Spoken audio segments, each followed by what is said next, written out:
afraid of the dark?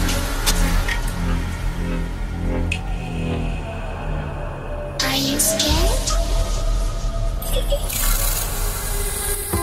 Hello listener, আসসালামু আলাইকুম। আশা করি এই প্রচন্ড গরমেও সবাই ভালো আছেন, সুস্থ আছেন।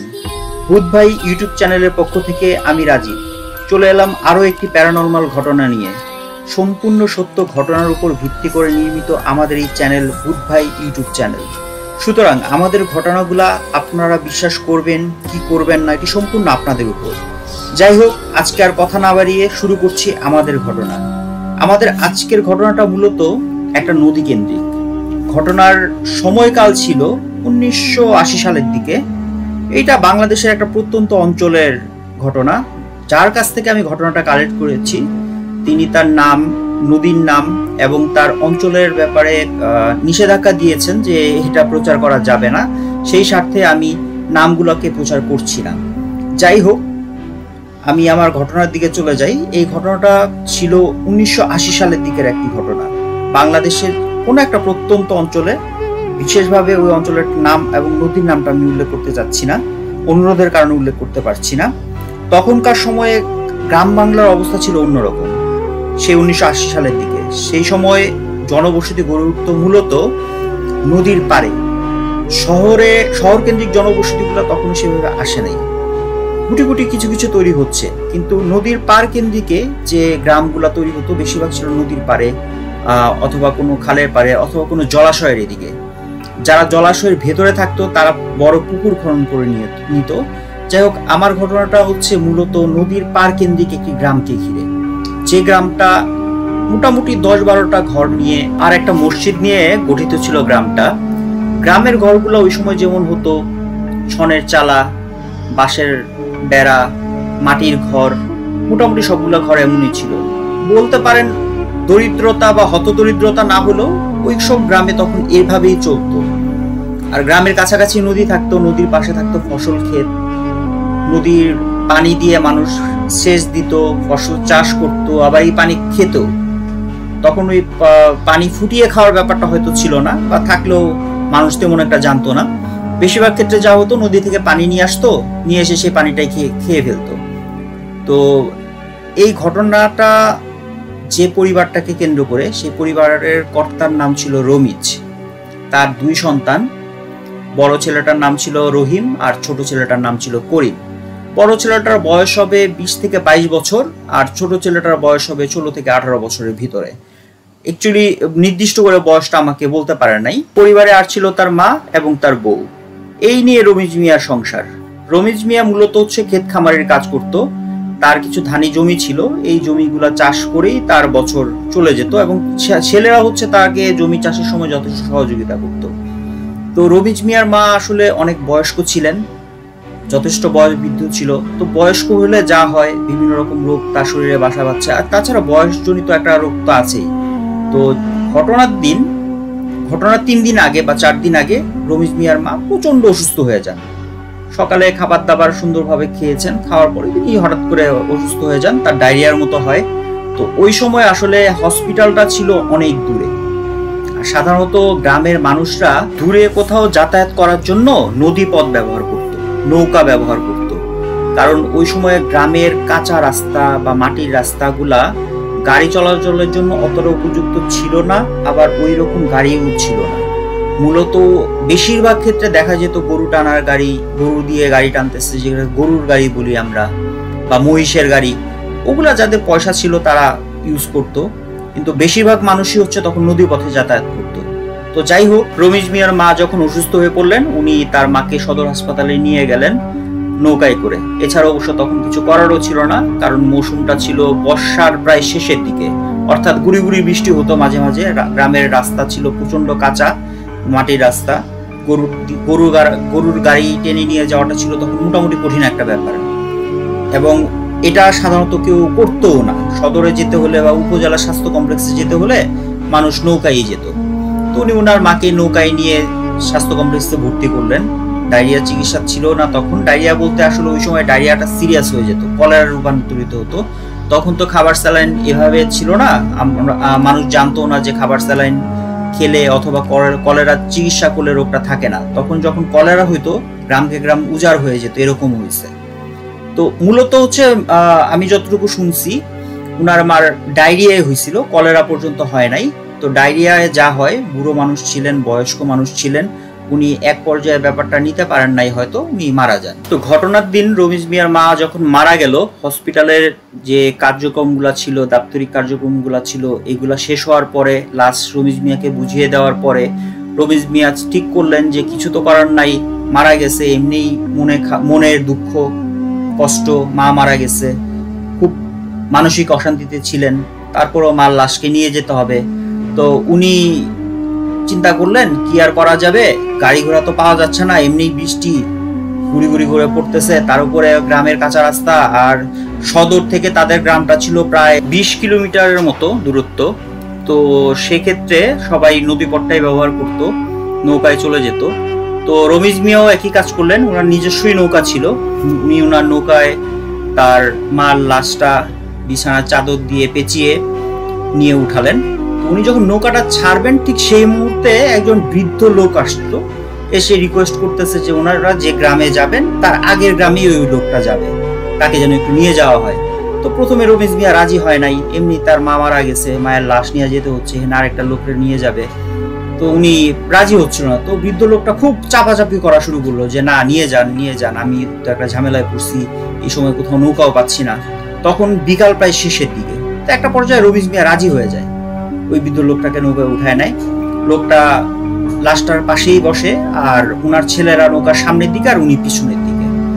তো অলমোস্ট নদী পথে যখন যাতায়াত শুরু করা হয় তখন সন্ধ্যা হয়ে গেছে, মাগরিবের আজান শেষ, ওনারা নৌকা ছাড়লেন, নৌকা চলতেছে।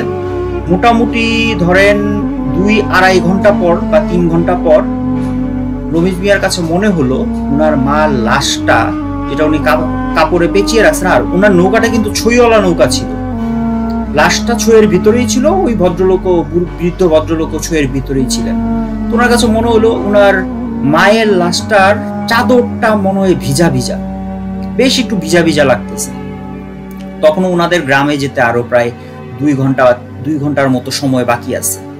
উনি বিষয়টা একটু ভালো করে দেখার চেষ্টা করলেন, নৌকাটা উনি চালাচ্ছেন, ওনার ছেলেরা সামনে বসে আছে, নদীর দিকে নজর করে বসে আছে, আর উনি নৌকা চালাইতেছেন। তো উনি দেখলেন যে না, উনার মার লাশটার যে কাপড় সেটাতে রক্ত দেখা যাচ্ছে। তো উনার কাছে মনে হল, খুব চিন্তায় পড়ে গেলেন। এই অন্ধকারের মাঝখানেও, মোটামুটি অতটা অন্ধকার ছিল না, উনি নৌকা ছইয়ের ভিতরে একটা হারিকেন জ্বালায় রাখছিলেন, সেখানে ওনার কাছে উনি দেখতেছেন যে না, এটা একটু ভেজা ভেজা তার কাছে মনে হচ্ছে, আর হঠাৎ করে তার কাছে মনে হচ্ছে যে নৌকাটা ভারী হয়ে গেছে। উনি ব্যাপারটা বুঝছেন, কিছু একটা প্যারানরমাল এখানে ঘটনা ঘটতেছে, উনি বিষয়টা মনে মনে চিন্তা করতেছেন। উনি প্রচন্ড মাথা ঠান্ডা রাখলেন যে এই কথাটা কাউকে বুঝতে দেওয়া যাবে না, বিশেষ করে তার ছেলেরা যদি বুঝতে পারে তারা অনেক ভয় পাবে এবং একটা দুর্ঘটনা ঘটতে পারে। উনি ঠান্ডা মাথায় নৌকাটা চালায় যেতে থাকলেন। তো একটা পর্যায়ে উনি হাড্ডি চাবালে, মানে কোনো কুকুর বা কোনো পশু যখন হাড্ডি চাবায় যেরকম শব্দ হয়, এরকম শব্দ উনি ছইয়ের ভিতর থেকে পাচ্ছেন। তো এটা পাওয়ার পর উনি মোটামুটি পুরোপুরি কনফার্ম হয়ে গেছেন, না একটা ঘটনা এখানে ঘটতেছে। উনি খুব দ্রুত নৌকা চালানো শুরু করেন। তো নৌকা চালাতে চালাতে একটা পর্যায়ে উনি ওনাদের আগের গ্রামের রাস্তায় চলে আসেন। তো আগের গ্রামের রাস্তায় আসতে ওই বৃদ্ধ ভদ্রলোককে ডাক দিলেন যে চাচা, আমরা তো পৌঁছায় গেছি, আপনারা এখানে নামবেন বলছিলেন। তো উনি বৃদ্ধ ভদ্রলোক ছইয়ের ভেতর থেকে বলতেছে, না বাবা, এইখানে নামবো না, তোমাদের গ্রামেই নামবো, অনেক রাত হয়ে গেছে, এখন তো আর আমার ঘরে যেতে পারবো না, আমি তো আমার মেয়ের বাড়ি যেতে চাইছিলাম, তোমাদের গ্রামে আমার আরেকটা মেয়ের বাড়ি আছে, ওইখানে যাই, এত রাতে ছোট মেয়ের বাড়িতে গেলে কাউকে নাও পাইতে পারি, এই বৃষ্টির মধ্যে আমি তো বিপদে পড়বো। তো যাই হোক, উনি আর নৌকা ভিড়ালেন না, উনি কথার উচ্চবাচ্য করলেন না, উনি বুঝতেছেন যে একটা ঝামেলা আছে, কিন্তু কি ঝামেলা এটা উনি ধরতে পারেন নাই তখন। তো উনি যেটা করলেন সেটা হচ্ছে উনি আরো দ্রুত নৌকা চালানো শুরু করলেন। অনেক রাতে, মধ্যরাত পার হয়ে যাওয়ার পর, নির্দিষ্ট সময়টা তখন তো ঘড়ি ছিল না মানুষের হাতে, বলতে পারবে না মানুষ তখন আসলে নৌকা চালাতো বা নদী পথে চলতো আকাশে তারা দেখে বা বিভিন্ন দিক নির্দেশনা দেখে। তো অনেক রাতের দিকে ওনারা গিয়ে পৌঁছালেন ওনাদের গ্রামের ঘাটে। তো ঘাটে পৌঁছায়া উনি যেটা করলেন সেটা হচ্ছে নৌকাটা ভিড়ালেন, উনি যেদিক দিয়ে নৌকা চালাচ্ছেন সেদিক থেকে না, ওনার ছেলেরা যে দিক দিয়ে আছে সেদিক দিয়ে নৌকাটা ফেরালেন, মানে নৌকাটা সামনের দিক দিয়ে ফেরাইছেন। তো ছেলে দুইটা ঘাটে নামলো, নামার পর উনিও নামলেন, নামার পরে বললেন, চাচা আপনি একটু থাকেন লাশটার সাথে, আমার মায়ের লাশের সাথে আমি কয়েকজন লোক ডেকে নিয়ে আসি, মাকে তো নিয়ে যেতে হবে, আমাদের তিনজনের পক্ষে নেওয়াটা খুব কঠিন হয়ে যাবে। তখন বৃদ্ধ লোকটা বলতেছে, না না বাবা, এটা তো কোনো কথা না, আমি আমার মেয়ের বাড়ি যাব, আমাকে তোমরা এভাবে ফেলে রেখে যেতে চাইতেছো একটা লাশের সাথে, এটা তো ঠিক না। বললো যে রমিজ মিয়া তখন, না আসলে চাচা বিষয়টা হয়েছে কি, আমাদের তিনজনের পক্ষে তো লাশটা নেওয়াটা একটু কঠিন হয়ে যায়, আর আপনিও বৃদ্ধ মানুষ, আপনি তো বহন করতে পারবেন না, তো আমরা ওই ঘাটে উঠে, ঘাটের যে বাঁধ আছে বাঁধে উঠে ডাক দিলেই লোকজন চলে আসবে। তো এই কথা বলছে, তো বৃদ্ধ একটা পর্যায়ে গিয়ে রাজি হলেন যে ঠিক আছে যাও, তাড়াতাড়ি আইসো, হ্যাঁ আমার চোখের দৃষ্টির বাইরে যাও না, আমি কিন্তু বেশি দেখতে পারি না। এটা শুনে রমিজ মিয়া আর তার ছেলে দুজনকে ডাকলেন, কাছে ডাকার পর খুব ঠান্ডা ভাবে বললেন যে তোরা আমি যখন বলবো তখনই দৌড় দিবি, ভুলেও পিছনে তাকাবি না, আমি যেখানে যাব আমার পিছন পিছন সেখানে যাবে, খবরদার যদি পিছনে তাকাইছস তো সর্বনাশ হয়ে যাবে। ছেলে জিজ্ঞেস করতেছে, বাবা কি হয়েছে বলেন। রমিজ মিয়া ঠান্ডা মাথায় তাদেরকে বলছে যে আমাকে কোনো কিছু জিজ্ঞেস করার দরকার না, আমি যেটা বলছি সেটা শুনো। তোরা আস্তে আস্তে বাঁধের উপরে উঠলো, উঠে মাত্র উঠলো তার ছেলেরা সহ রমিজ মিয়া উঠেই দৌড় দেওয়া শুরু করলো। যেই ওরা দৌড় দেওয়া শুরু করছে অমনি পিছন থেকে সেই বৃদ্ধ চিল্লানো শুরু করলো, এই তোরা আমার সাথে বেইমানি করছিস, তোরা দৌড়ায় চলে যাইতেছিস, তোদের ভালো হবে না বলে দিলাম, দাঁড়া দাঁড়া তোরা। কিন্তু কে কার কথা শুনে, রমিজ মিয়া আর তার ছেলেরা তো দৌড়াইতেছি। তারা একটা ব্যাপার হঠাৎ করে খেয়াল করলো, তারা কিন্তু নদীর ঘাট থেকে অনেকটা দূরে দৌড়ায় চলে আসছে, কিন্তু বৃদ্ধের সেই আওয়াজ মনে হচ্ছে তাদের পেছনে পেছনে আসতেছে। তো এটা দেখে তারা দৌড়ের গতি আরো বাড়াই দিছে।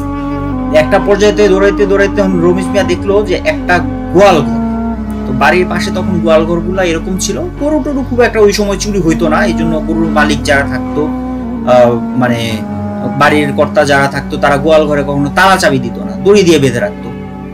তো দৌড়াতে দৌড়াতে তারা একটা গোয়াল ঘর পেয়ে গেছে, এক কাদা মাখায় মুখায়। তারা কি করছে, রমিজ মিয়া তাড়াতাড়ি বললো, এই তোরা আমার সাথে সাথে আয়, গিয়ে গোয়াল ঘরের বাইরে দিয়ে দরজা দড়ি দিয়ে বাঁধা ছিল সেটা খুলে গোয়াল ঘরের ভিতরে ঢুকে যায়, ঢুকে গিয়ে আবার লাগাই দিয়ে ছেলেদেরও বলছে কোনো কথা বলবি না, একদম চুপ, যা হয় হোক, এই গোয়াল ঘর থেকে বেরোবি না, আর কোনো শব্দ করবি না। এই কথা বলে সে গোয়ালঘরগুলো, তখনকার গোয়ালঘরগুলো এরকম ছিল যে বেড়া ছিল, একটু ফাঁক ফাঁক করা বেড়াগুলা ছিল, বাঁশের চাটাই দিয়ে করা বেড়া, ওটা চাটায় চোখ রাখলে বাইরে মোটামুটি দেখা যায়। আর ঘুটঘুটে অন্ধকার না, আকাশের বৃষ্টি বন্ধ হয়ে গেছিল, সম্ভবত চাঁদও ছিল কিছুটা, বৃষ্টির পরে যেরকম চাঁদ বেরোনো হালকা একটা আলো ছিল বাইরে। তো ওই আলোতে তারা দেখলো যে দূর থেকে একটা ধূপ ধূপ করে শব্দ আসতেছে, বড় কিছু, যেমন হাতি যখন রাস্তায় দৌড়ায় চললে যেরকম শব্দ হয় না, এরকম ধূপ ধূপ করে শব্দ হচ্ছে। তো দূর থেকে কিছু একটা আসতেছে তাদের কাছে মনে হলো। তারা তো গরু একদম গোয়াল ঘরের ভিতরে, শেষ গরুটার দিকে। তো এই সময় রমিজ মিয়া খেয়াল করলো বিশাল আকৃতির এক লোক দৌড়ায় আসতেছে, অনেক বড় আকৃতির একটা লোক দৌড়ায় আসতেছে, যার হাত বড় বড়, পা বড় বড়, মানুষটার উচ্চতা হবে 20-25 ফুটের মতো।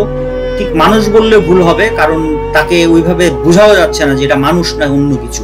তো ওইটা এসে তারা যে জায়গায় দাঁড়াইছিল ওই জায়গায় এসে দাঁড়ায় পড়লো, দাঁড়ায় তাকালো গোয়াল ঘরের দিকে। তো আস্তে আস্তে এটা ধূপ ধাপ করে গোয়াল ঘরের সামনে এসে দরজার ভেতর দিয়ে হাত ঢুকাই দিল গোয়াল ঘরের ভিতরে। আর এইটা দেখে গোয়ালের ঘরে 3টা গরু ছিল, ধূপ ধাপ করে তারা অস্থির হয়ে গেল দড়ি ছিঁড়ে বেরোয় যাওয়ার জন্য। তো গরুগুলা এতই অস্থির হয়ে গেছে যে চারপাশে তারা খালি পা ছুটতেছে, হাম্বা করে ডাকতেছে, মানে মারাত্মক একটা অবস্থা। তো ওরা 3জন যেহেতু ভিতরে ছিল, গরুর লাথি তারা খাইছে কিন্তু একটা শব্দও করে নাই। তো একটা পর্যায়ে এইটা যখন কোনো কিছু পায় নাই, হাতটা বের করে নিয়ে গেল, ওই বিশাল আকৃতির দৈত্যটা বের হয়ে চলে গেল। তো তারা ওই গোয়াল ঘরের ভিতরে বসে আছে, ব্যথাও পাইছে সবাই, মোটামুটি গরুর লাথি টাথি খাইছে, ব্যথা পাবে, এটাই স্বাভাবিক। তো যখন ফজরের আজানটা দিছে তারা ওইখান থেকে বের হয়ে আসছে। বের হয়ে এসে রমিজ মিয়া ওই বাড়ির যে মালিক তারে ডাক দিল, তার দরজা টোকা দিছে। তো ওই লোকগুলা বের হয়ে আসতে রমিজ মিয়া দেখে তো অবাক হয়ে গেছে, আরে রমিজ তুমি এত সকালে, এই শেষ রাতে তুমি এখানে কি করো? তখন রমিজ মিয়া বললো যে আগে আমি মিয়া ভাই ভেতরে ঢুকি, পানি টানি খায় আমি বলতেছি। তো ঘরের ভিতরে তাকে নিয়ে গেল, সে তারা পানি টানি খাইলো, খাওয়ার পরে পুরো ঘটনা রমিজ মিয়া খুলে বলল। তো ওই বাড়ির কর্তা বললো যে দেখেন এত বড় একটা ঘটনা ঘটে গেছে, কিন্তু আমি তো কোনো শব্দ পাইনি, কোনো একটা শব্দও পাইনি। আসলে এই বিষয়টা এরকমই হয়, এখানে একটা মায়াজাল তৈরি হয়েছিল। ওই জিন বা আত্মা যেটাই হোক, একটা প্যারানর্মাল জিনিস, এটা একটা মায়াজাল তৈরি করছিল, যে কারণে আশেপাশে কেউ এই গরুর চিৎকার, লাথি, ধূপ ধূপ আওয়াজ এগুলা শুনতে পায় নাই। তো তারা আশেপাশের লোকজনকে ডাক দিল, ঘর থেকে বের হলো, সবাইকে ডাক দিল, যেহেতু মাল লাশটা পড়ে আছে নৌকার ভিতরে, এটা আনতে যেতে হবে।